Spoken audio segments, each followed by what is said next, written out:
Hello. On Friday, December 2nd, we had a meeting about our engaged teaching model, and we're on section 3 of climate, talking about promoting equity and inclusion. And in case you missed the meeting, here's a quick walkthrough video of what we discussed.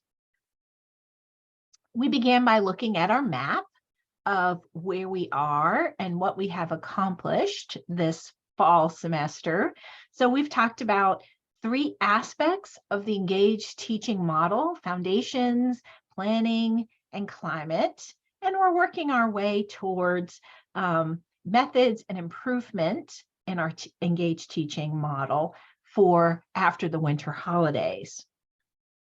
Our agenda followed our model that we have been using throughout the semester, knowing what, why, and how.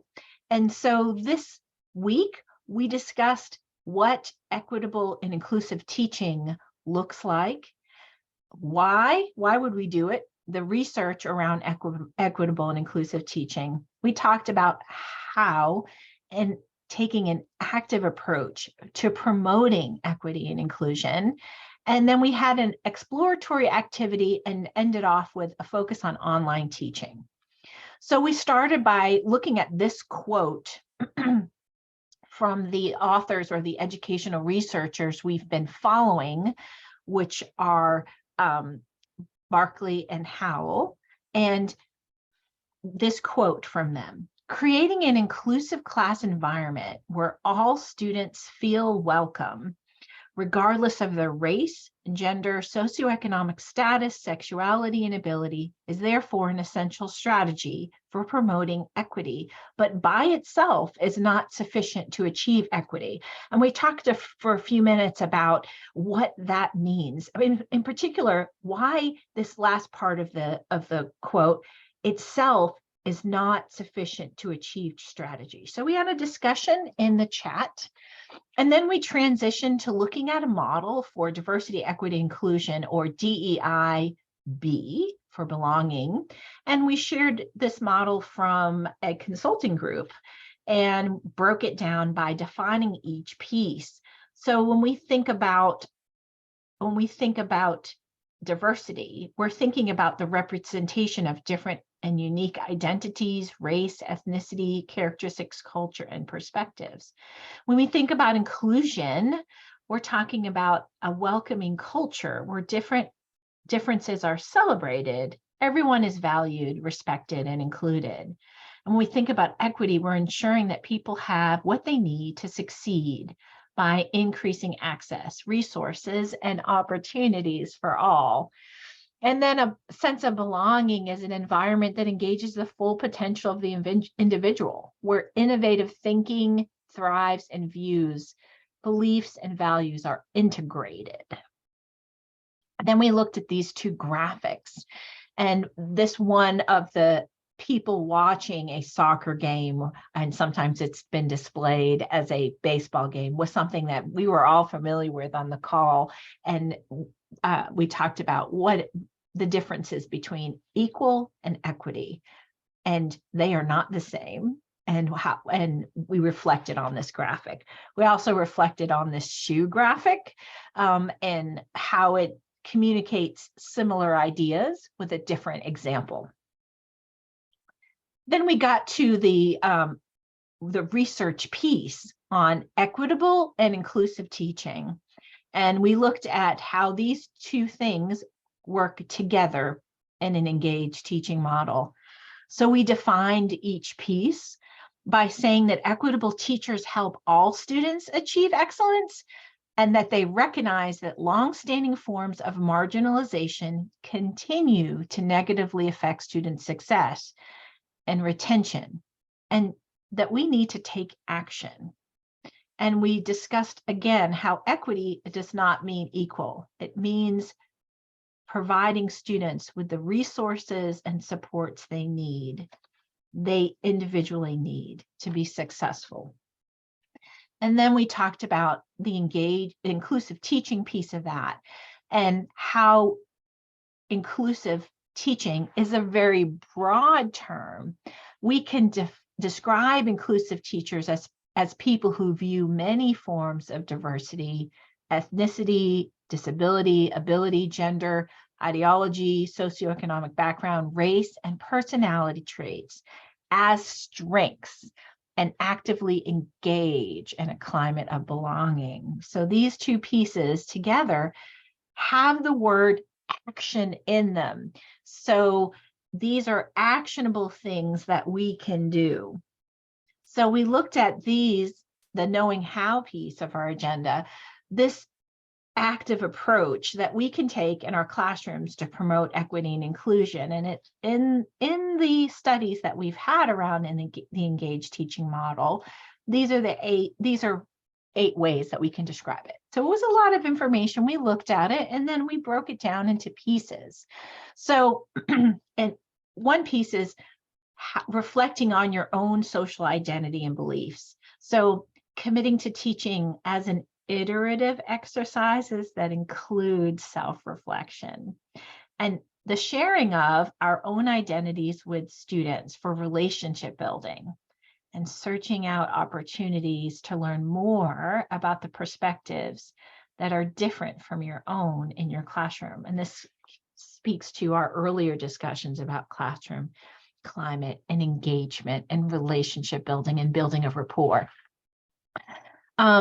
And acknowledging the aspects of the course content that are motivating for you or challenging for you. So being transparent with the students about times when you are wanting to learn and grow to improve the course.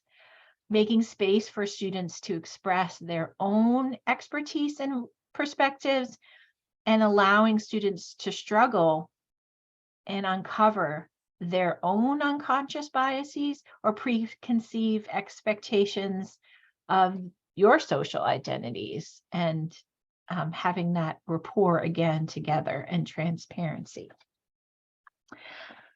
The other is to consider the course content. Select material that engages multiple perspectives and beliefs. Choose materials by creators with diverse backgrounds and use a variety of examples. Bring additional voices to the classroom beyond your own and try to reduce the cost of course materials by embracing things like open education and resources. That improves equity and inclusion.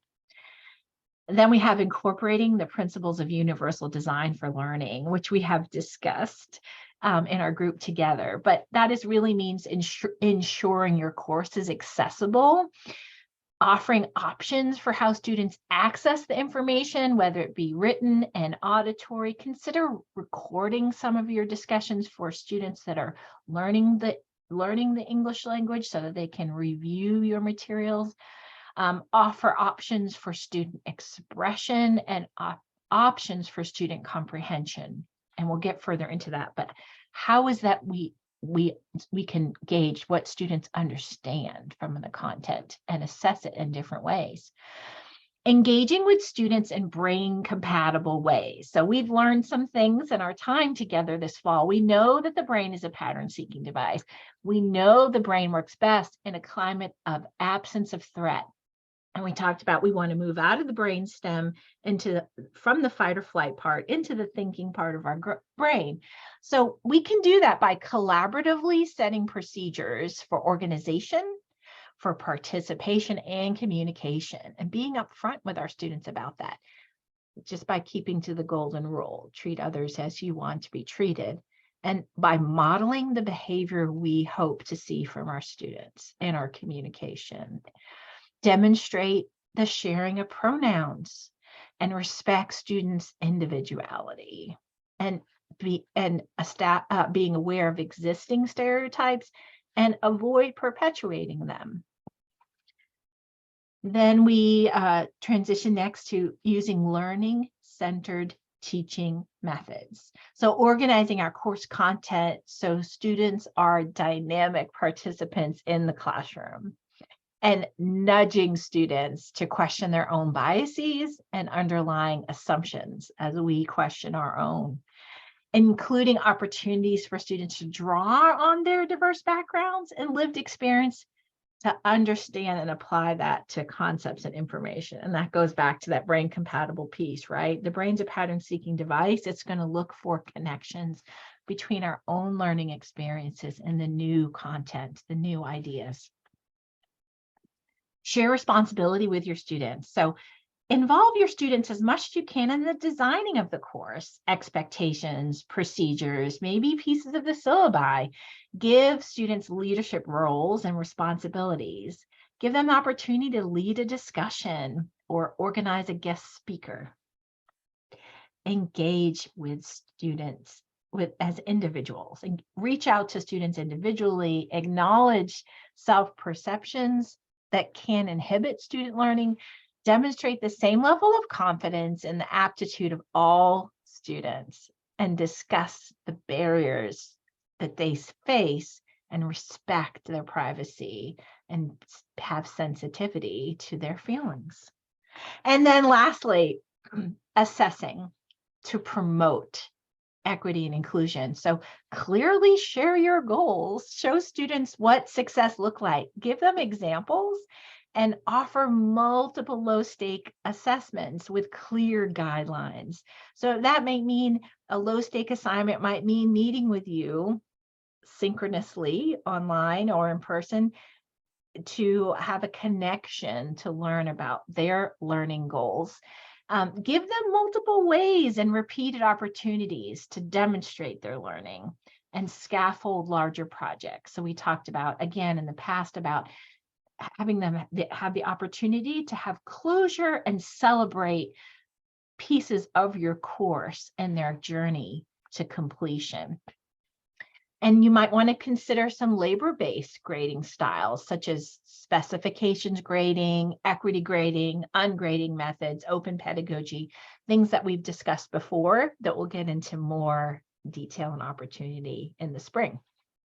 Okay, so after we talked about DEIB, or specifically equity and inclusion in the classroom setting in the engaged teaching model, we took a bigger step out and wanted to look at how schools at the institutional level, colleges at the institutional level, talk about DEIB on their website. So we did a little exploration and we visited these three we had these 4 community colleges.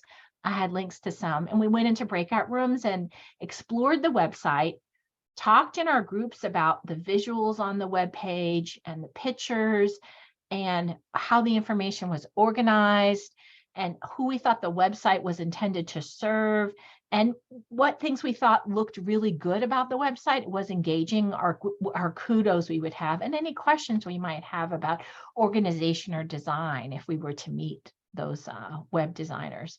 And we selected a person from each group to share out. So I will include those links in the slides so you can visit those sites. Then we returned by talking about knowing how and online tips. And we didn't get to have too much of a discussion there. So because we were running out of time, but I'm going to share that now in a bit more detail. So when we think about online teaching or online synchronous or asynchronous courses, there are 4 quadrants of areas that we want to think about for diverse and equitable diversity, equity, and inclusion in the design of our course. So we want to think about the accessibility. So we want to ensure all the files, images, and other content are accessible and be sure we're using good universal design for learning for all students. And we've talked about resources in that regard in the past. We might want to think about if the content and the way it's displayed works well on a mobile device as well as working on a laptop. We want to be purposeful about open education resources and how we can infuse freely accessible content in our courses. And we want to be mindful of access to technology and internet access. So that's things we think about in the building of our course. We also want to be identity conscious. So we want to integrate culturally relevant online materials, images, text, and videos, like we saw in the websites we explored, and be aware of variations. Students will have varying level of, sorry, I didn't change that, varying level of capacity for online learning. So we want to be mindful of that. We want to be flexible and have flexible policies and parameters for valuing the work and the students. Be flexible. The brain loves choice. So consider varying ways for students to demonstrate their learning and understanding. Are there multiple ways that you can assign, you can have assignments and assess their learning in authentic ways through choice? And then lastly, we want to establish relationships, right? We want to hold virtual office hours, maybe even low stakes assignments to meet with you, provide opportunities for live synchronous engagement, even in asynchronous courses, to involve the students, have individual or group of students adopt leadership roles in the course. So maybe students critique reading, lead a discussion, or invite a guest speaker. And then always ask for feedback on how you are doing. Give the students an opportunity to provide anonymous feedback so that we can demonstrate to students that we are eager to improve. And that was our meeting. So I appreciate you taking a look at this video and slides, and we'll be doing more with the engaged teaching model around engaged teaching methods and ways that we can improve our engaged teaching methods in the spring. Have a wonderful holiday if I don't see you before then.